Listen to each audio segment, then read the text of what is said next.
what's better for Bitcoin, a pro-Bitcoin politician or an anti-Bitcoin politician? It's like choosing between, cancer and the common cold, I guess, and I'll take the common cold.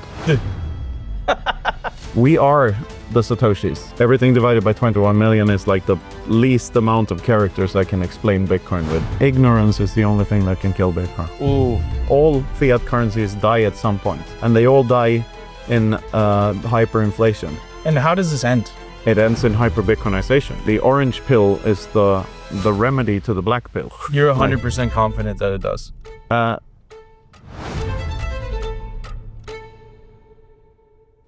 Welcome to another episode of Simply Bitcoin IRL. We're here in the beautiful Lake Lugano in Switzerland, and I'm here with a dear friend, Knut Svanholm, and also uncle from another mother. Does that even make sense? I don't know. Anyways, Knut, of course, is well known for being an incredible author. He also has podcasts. But most importantly, I think most of the community knows him by infinity divided by 21 million. Yeah. So could you explain that meme? Because it's the reason it's so effective is because it explains many, many things in a very condensed meme. Yeah. Yeah. Or number division equation. There we go. Yeah. So that's why I fell in love with Twitter in the first place. Like, you had to condense your thoughts to 140 characters. And that was really good for my writing because I had to compress everything to and everything divided by 21 million is like the least amount of characters I can explain Bitcoin with. It alludes to the fact that the purchasing power of a Bitcoin or of a Satoshi can and will go up forever as long as Bitcoin works. Could you elaborate a little bit on that? Because that sounds crazy. Yeah. So the thing that intrigued me about Bitcoin in the first place was that here was this claim that we had something on the internet now that couldn't be copied by anyone. And to me, that was a very strange statement. Like, how can something in the realm of computer or in the realm of information not be copied? Like, if I say something to you, you hear it, and then I still have the information of what I said, and you do too. Like, all information can be copied. It's in the very nature of information, which is why all intellectual property laws are bullshit, and you can't really own information. Yeah.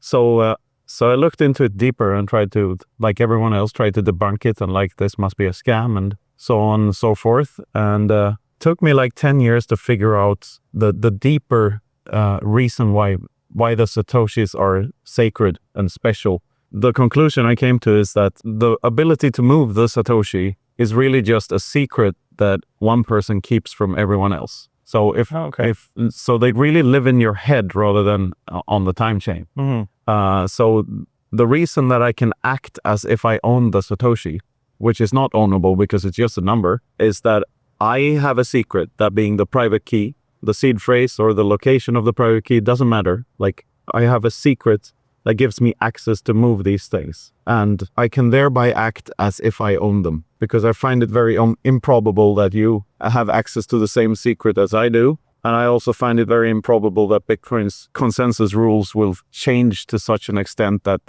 my key will be worthless in the future. So we are the Satoshis in a very literal sense. We are now some part of the same entity, mm-hmm. which is also, by the way, that has so many implications. The biggest one being that you and I are, from a simple pumping our bags perspective, incentivized to be awesome to one another. Yeah. And keep on unclick. Yeah. So, and I think that doesn't end after hyperbitcoinization. There's no reason that would ever end. Since the Bitcoiners are the Bitcoins, we can play this game forever, and all of a sudden humanity is incentivized to be awesome to one another rather than to aggress against one another. And we can go deeper into that if you want to. Absolutely. I think the incentive aspect is fascinating, right? Yeah. And the reason for that is I think fiat causes a misalignment of incentives. And I think Bitcoin causes an alignment of incentive to such an extent that it is almost unbelievable, right? Yeah.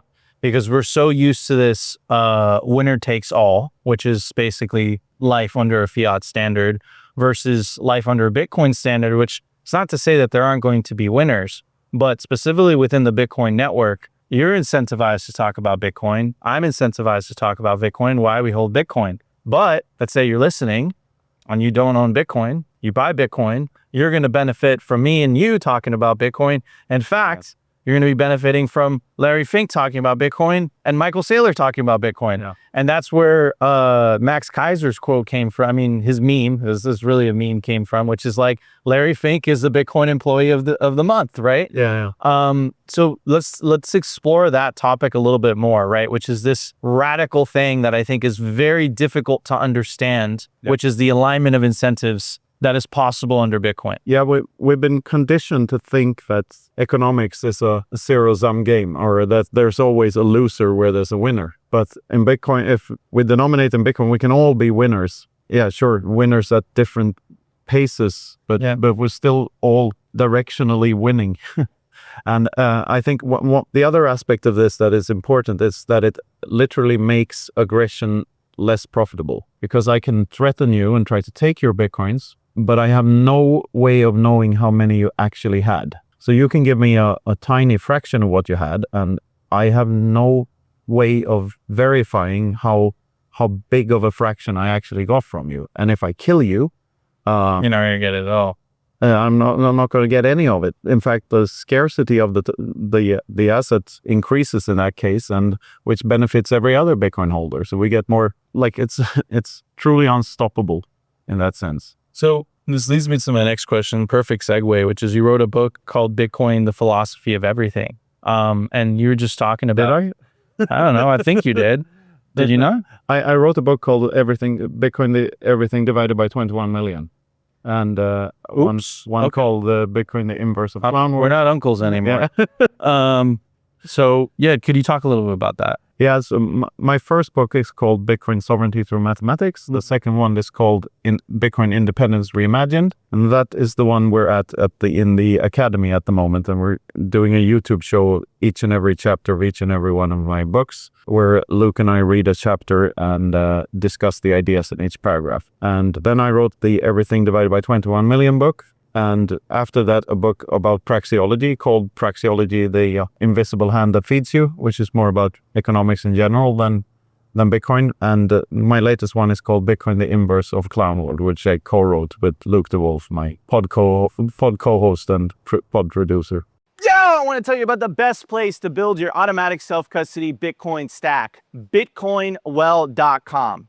What makes Bitcoin Well different? What makes it unique? It's an automatic self-custody Bitcoin on-ramp. What does that mean? That means that when you buy Bitcoin on Bitcoin Well, as soon as the funds clear, it goes straight to your self-custody Bitcoin wallet address, which perfectly aligns with the Simply Bitcoin ethos, because after all, self-custody is the revolution. By the way, if you go to bitcoinwell.com/simply, as soon as you make your first purchase, you get 3 opportunities to win up to 1 million Satoshis just for signing up and buying a little bit of Bitcoin. Seems like a win-win. What are you waiting for? Go to bitcoinwell.com/simply today. So could you talk a little bit about your latest book, right? Which is Bitcoin, the Inverse of Clown World. Do you think that fiat is directly correlated with Clown World? Absolutely. Why? I think equality is the opposite of quality. So what we're living in now with, and also all of these other sayings like abundance in money, scarcity everywhere else, and scarce money, abundance everywhere else. So if we have an elastic money supply, then that incentivizes people to spend their time and effort on frivolous things, while it also funnels wealth from the lower and the middle classes up into the so-called elite, which is basically just the most successful thieves in society. While if we had something that no single person can control, but that controls itself, rules the rulers, then all prices will drop to the marginal cost of production. And even further than that, I'd say, the question I ask in the book is like, when a human being practices doing something, do they usually get better or worse at the thing they're practicing doing? So for instance, do you consider yourself a better podcaster now after you've done it for a couple of years? Like, do you get better at the thing you're doing? Well, apparently not, because I asked you about a book you've never written. Don't worry about that, Uncle. But yes, through repetition. You had a long day. Through repetition, it's like my 4th interview, but through repetition, you obviously get better. Absolutely. Yeah. So the natural follow-up question to that no one asks themselves is, so why aren't all prices falling forever? And if you denominate in Bitcoin, you can see that they actually are. So it's the first time in history that we had a type of money that accurately reflects the deflationary nature of the free market. Yeah, and I think that concept, right, which is something that is, I don't know, it is very simple, but it's actually very difficult to understand, which is the concept that naturally, because of productivity gains, because of technological gains, prices should be falling. But Bitcoin is the only currency that is actually able to truly reflect that.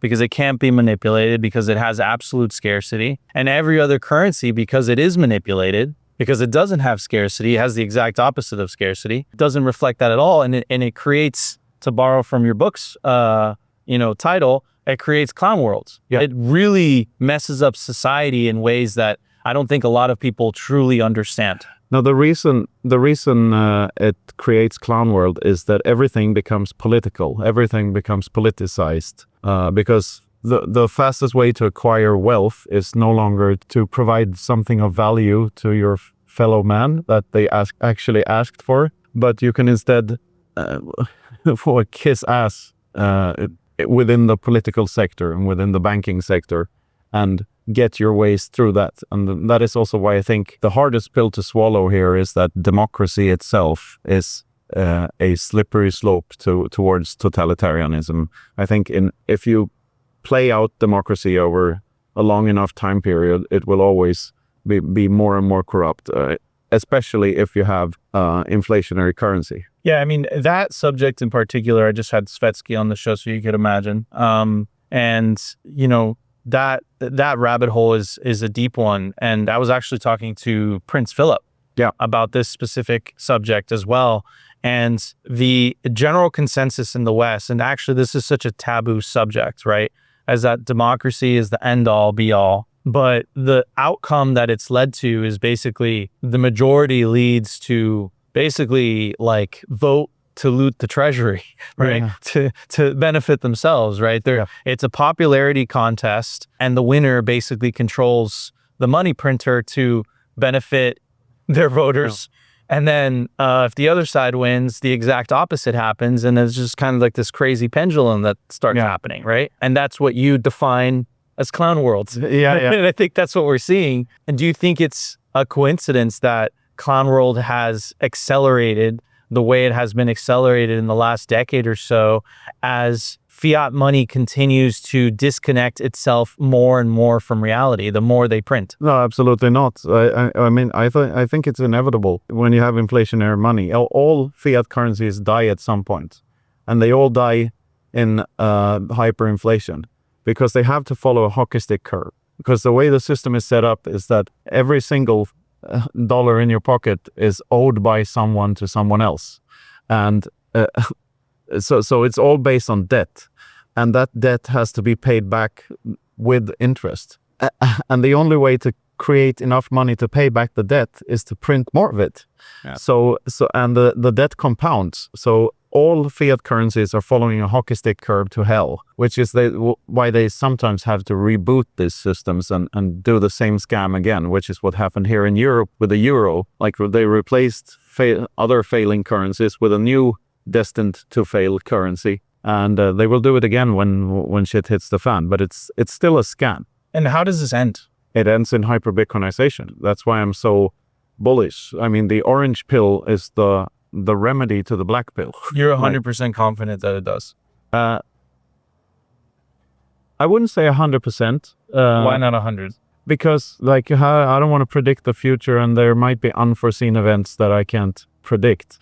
However, in my praxeology book that I just rewrote and made a second edition of, I added 3 chapters, and the very last chapter, or the last but one chapter, the last one of the added chapters is called What About the Roads? And in that chapter, I talk about the movie The Shawshank Redemption. Are you familiar with the movie? I love that movie. Yeah. It's actually a movie about libertarianism, I'd say, or about freedom, because there's this 90-year-old inmate that gets released, and 2 weeks later he hangs himself because it's become so institutionalized and used to the prison routines. I of see where you're free going with this. free meals per day and all of that. He knows but he doesn't know the outside world. So everything he finds when he's released is fear.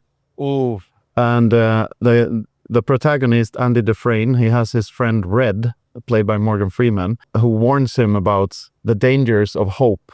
Like, if you have hope, you will only be destroyed. But Andy refuses to listen to that. And whilst everything else is going on in the movie, he slowly but surely Figures out a way. literally mines his way out of the prison. So the sense morale of the movie is that hope is a rational choice. If we're not hopeful, then the Shawshank walls become real.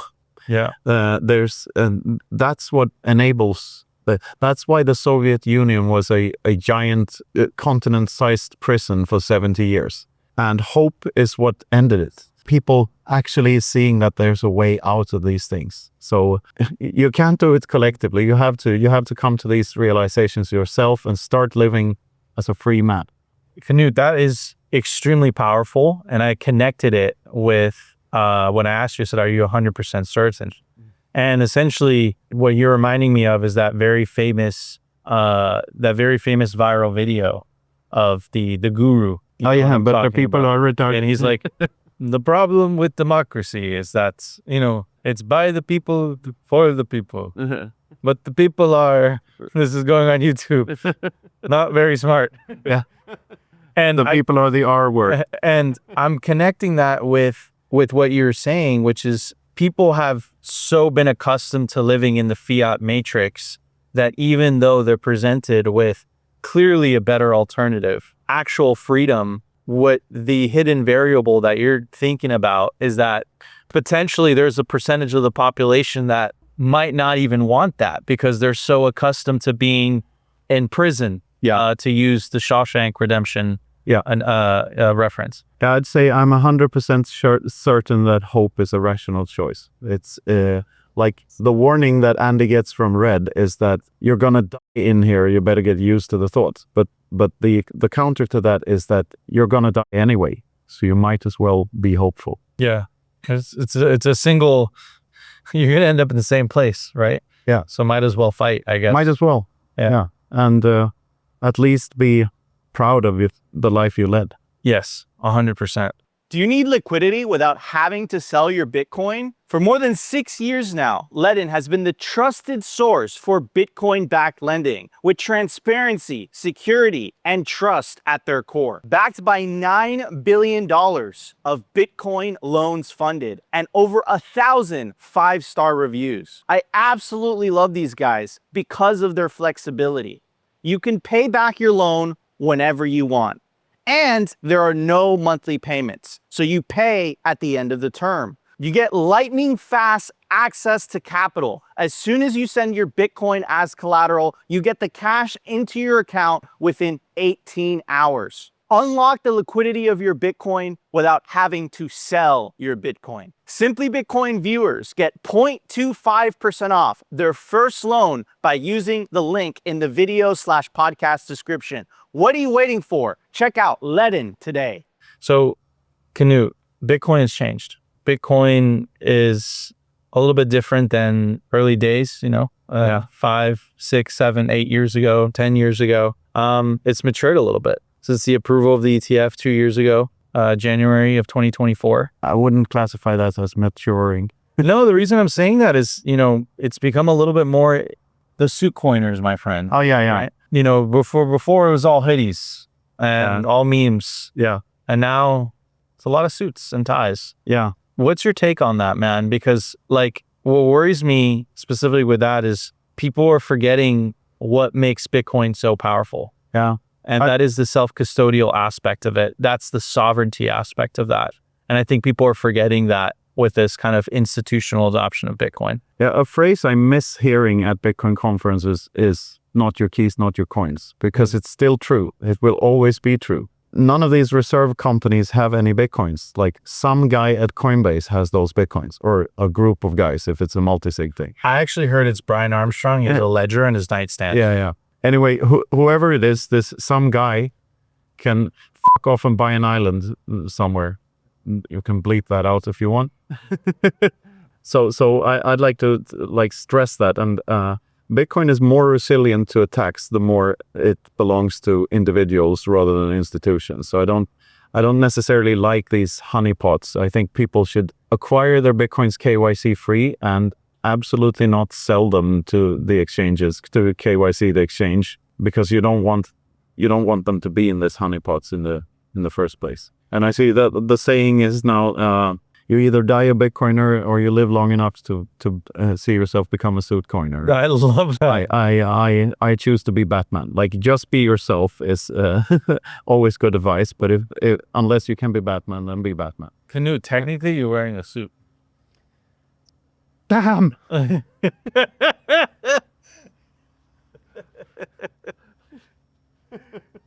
So, man, let's talk about this cycle, right? Which has definitely been quite interesting to say the least. You know, I think Bitcoin has a way with expectations, right? Yeah. Of just grinding them down, pulverizing them, making them disappear. I think that this cycle is played out a little bit differently, and it's precisely because of the institutional adoption of Bitcoin. Retail doesn't even know Bitcoin exists at this point. If you look up the Google Trends, it's like it hasn't even surpassed the 2021 all-time high, right? So my question to you is, you know, is the era of the parabolas over? I mean, I don't know, and honestly, I don't care that much. Like one Bitcoin equals one Bitcoin, and as long as that is true, they will inflate the fiat money supply. So measured in fiat, the value of your Bitcoins will eventually go up. Whether that happens tomorrow or like a couple of generations from now, it's not really important if you lower your time preference as long as you can. Like, and sure,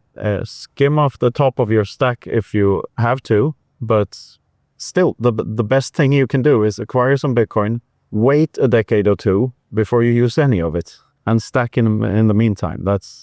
That will always work. Well, make sure you have more Bitcoin than the day before. Yeah, if you're one sat up per year, you're an absolute winner, because at the end game of this, there will be no more sats.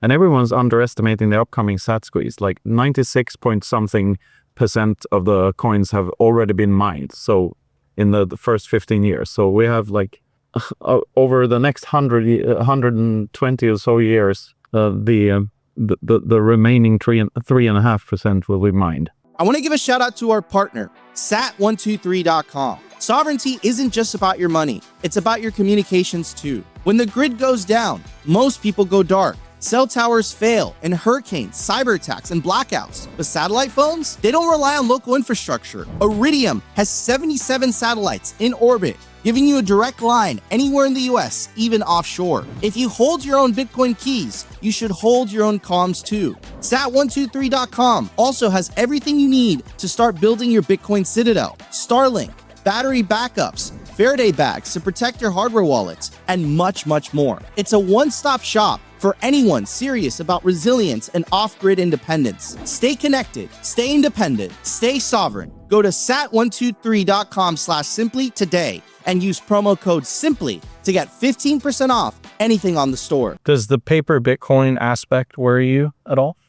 Because you were mentioning earlier, right? This Centralization of this giant honeypot that is Brian Armstrong's nightstand. The future I'm looking forward to is not like fiat economy is integrating with Bitcoin. I'm here for the last scene of Fight Club, where I've just shot myself through the face. And Metaphoric. Yeah, the credit card companies are crumbling down. Like the irony is that Bitcoin needs to be that to survive in the long run at all. And sure, there are scenarios where this experiment has failed. We, as in the users and the node runners, if we don't remain vigilant, and if we become too passive in defending this thing, then we're on thin ice, I think. Yeah. No, I agree. Ignorance is the only thing that can kill Bitcoin. Yeah. And, you know, what gives me a little bit of hope too is also if you see the breakdown between who holds Bitcoin, even though you hear all this news about the institutions and BlackRock and strategy, and they're just acquiring all this Bitcoin, still the vast majority of Bitcoin is held by individuals. Basically, we don't know. No. And as I said, you can't prove ownership of a Bitcoin because at its core, you cannot really own them. You can just act as if you Yeah. did. So it's impossible to know who owns what. So, and that's a good thing. So, man, as we head into this next decade, right, and hyper-Bitcoinization is starting, I think it's accelerating, in my opinion. You know, in the United States, you had the victory of the first pro-Bitcoin administration, even though he's had a little bit of, wasn't perfect, but it was definitely better than Operation Choke Point 2.0. I'm gonna push back on that a bit, Okay. because what's better for Bitcoin, a pro-Bitcoin politician or an anti-Bitcoin politician? And I don't think there's a straight answer to that, because if the government can dictate what a node is and what you can do with it, then it's not permissionless anymore. Yeah. So I'm conflicted about this. And we got the crony scammer instead of the communist, and the crony scammer is better than the communist, but it's like choosing between cancer and the common cold, I guess, and I'll take the common cold. I think that's a great way of explaining it. Anyways, Knut, we are getting to the top of the hour, and I want to ask you this. 100 years from now, 500 years from now, 1,000 years from now, how do you want to be remembered? What do you want your legacy to be? I don't care too much about that. I try to live in the now, and whilst having a low time preference, which are not mutually exclusive, I think, but it can be hard to square sometimes. But I try to enjoy the moment and go with the flow and say yes to like this. You can just do things. You could just do things, man. Yeah. You could just do things, record a podcast. I have to remind myself every once in a while that you can also just not do things, because I'm not very good at that. So, man, where can people find your books? BitcoinInfinity.com. That's where we accept sats for the books. If you want to use shitty fiat to get rid of it, they're also available on Amazon and Audible and all of that. And look up the Bitcoin Infinity Show and the Bitcoin Infinity Academy. And to make sure I don't fuck it up again, could you actually name them? One is called The Sovereignty Through Mathematics is the first one. Yep. And I wrote that in my bedroom, and I went with 50 books in a suitcase to a conference in Riga in 2019. Love it. And nowadays that book is recommended on hope.com, Strategies Bitcoin website. It's one of the first 5 books that would have ever put up there. The second one is called Bitcoin Independence Reimagined. It's my least famous one, I guess. The third one is Bitcoin Everything Divided by 21 Million. The fourth one about Bitcoin is Bitcoin the Inverse of Clown World, co-written by Luke DeWolf. And then there's the Praxeology, the invisible hand that feeds you, which is my attempt at condensing Mises into 200 pages. Absolutely. Knut Svanholm, thank you so much for joining me, man. Thank you, Uncle I Mikko. appreciate it. Thank you, Uncle Knut. Hua.